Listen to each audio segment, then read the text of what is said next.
What's going on? I also just want to say that, hey, if you're watching video three and beyond, then you're pretty interested.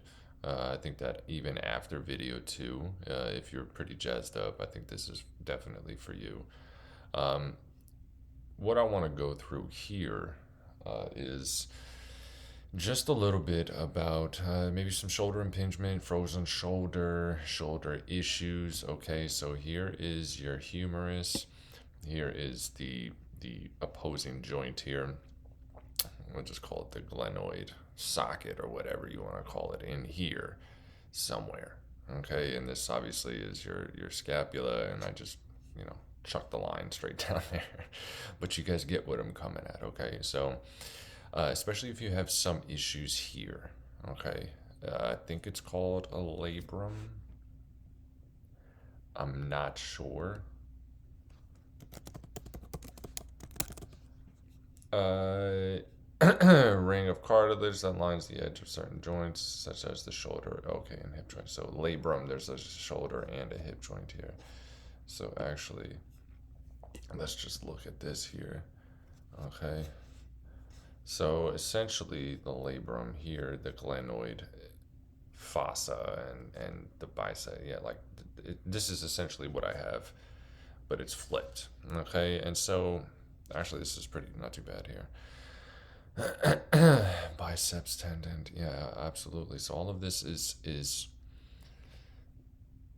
if you have see see the bicep tendon is actually connected to the labrum here, which kind of circles on the scapula side, right? And so again, if you have some bicipital dominance, okay, uh,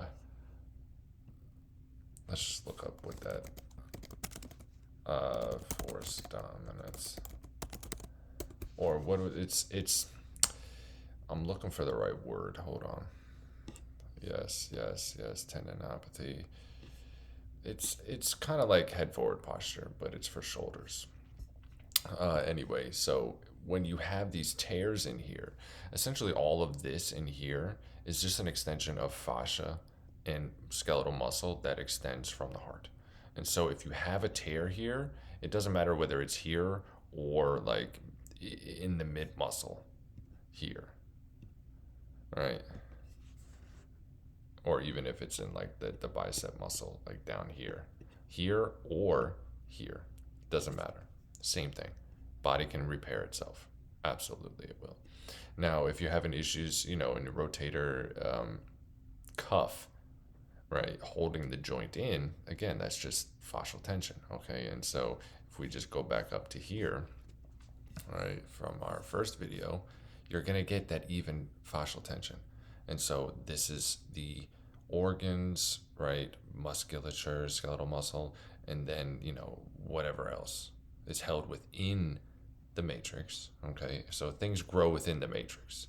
Like it's just a web, and then inside of the web, periodically, things start to grow.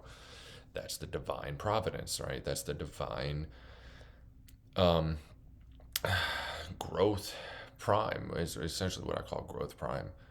It's just perfect, right? And then interstitially, right, in between, that's when you get the fascial matrix holding all that stuff together. But you're gonna get tightness right from heart.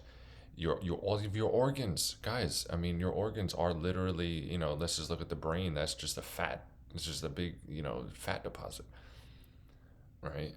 And so, does it have layers? Yeah, absolutely. Do you think that your brain is going to like augmentally shift? Absolutely. It's going to get like more flush with blood, et cetera, et cetera. Same thing with like liver or something like that. It's going to slowly peel apart trauma in the organs, guys. Okay, right to the epidermal layer. And so, if things are tightening up, okay, if things are already naturally tightening up, if you have an issue of, let's just say the shoulder joint here, of the shoulder joint staying in place, then that's just a fascial tightness issue, right? That's just, get on the ground, practice with me, let me teach you how to heal your own body, and all of this will start to tighten up in its time. You might have to wait some time, right? So, like, let's say, you have surgery next week. Hey, I'm not a doctor, but this is my second opinion that surgery is bogus. All they're going to do is just literally go in here and either reattach opposing things. Like, let's just say, for instance, this one is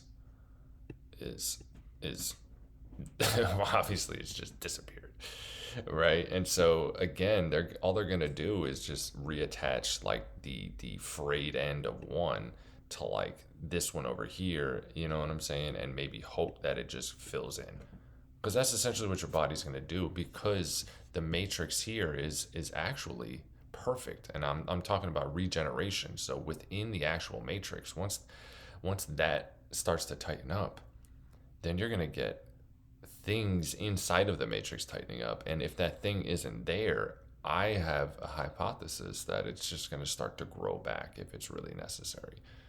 All right, so let's just say tonsils or something like that. That's not uncommon for tonsils to grow back because of the phosphomatrix. And I think that's a hypothesis that I'm working with here. But again, if all of this is perfectly tight and perfectly asking of the next step, right? Because your rotator actually starts um, with, I know this is kind of stupid, but pec minor, right? This is all underneath the sheath of pec, right? Which eventually just attaches right here to the humerus. But pec minor, that's the start of your rotator.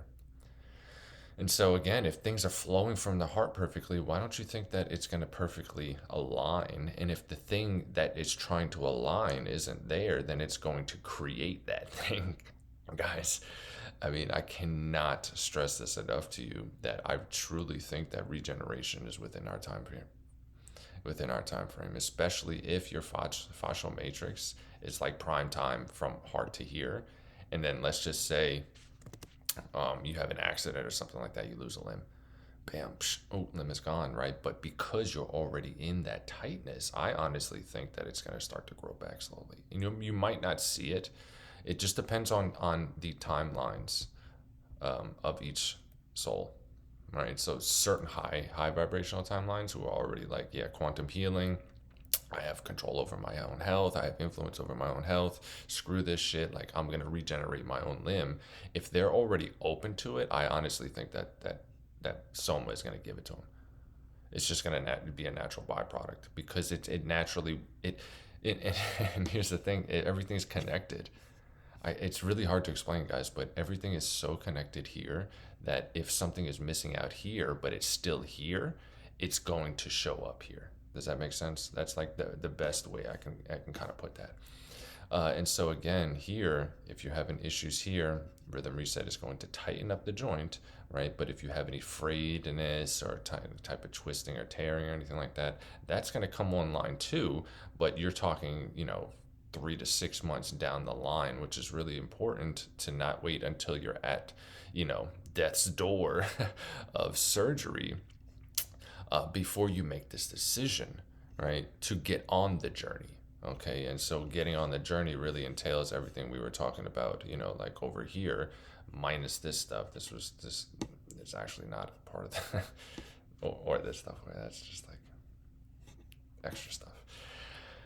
But yeah, that's again, the sooner you get on the journey, the sooner you're going to be able to affect change in the areas, right, that you want change to happen. Okay. And so here's my challenge to you is to go home tonight, write down all the areas, right, that you're having issues with, right? Maybe it's your shoulder hurts when you do, back and bis, or your legs hurt when you're, doing some type of yoga stance or something like that, and really get into it as far as what type of force or how the torque is torquing your knee, which way is it going, and try to really get into where the pain is coming from and just write it down.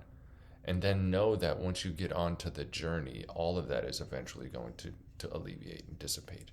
But again, you don't want to wait. You don't want to wait. You want to really take your own well-being by the horns as soon as possible. And it actually looks like a little upset, kind of like snake or something like. Anyway, but yeah. Anyway, that's that. And the reasoning behind this is because I'm living it. right? And until somebody else takes the challenge with me, it's just going to be me here, and I'm just going to be telling my story. And I 100% know. Again, being a massage therapist of over a decade, I've been a personal trainer. I've worked with my own. I've been in the gym, split day routines. Like I'm really good at stuff like that, right? And I have professional practice to back it up. So I know exactly what's going on with my body. And it's almost like I'm in awe because I know that this here, Rhythm Reset, in and of itself, isn't on the market. And you're never, ever going to get the type of change that I'm getting and that I have been getting for the past 7 years if you're not doing a Rhythm Reset. And so the point here that I'm trying to make is that I am the history book right now for this. And it's just unfortunate, because a lot of people, they lack trust, to be honest with you. And I can sit here and go through literally every pathology you want to give me. Excuse me, and I can relate it back to Rhythm Reset unequivocally, right? And how Rhythm Reset could probably alleviate that. And again, so this is just a little bit of shoulder impingement. Same thing goes for hips. Same thing goes for arthritis in your joints, right? The same thing goes for um, ACL stuff, right? Like those are big tears, but they are absolutely repairable, in my opinion, especially when you get onto the journey. So hopefully that helps, and we'll see you on the flip side, guys.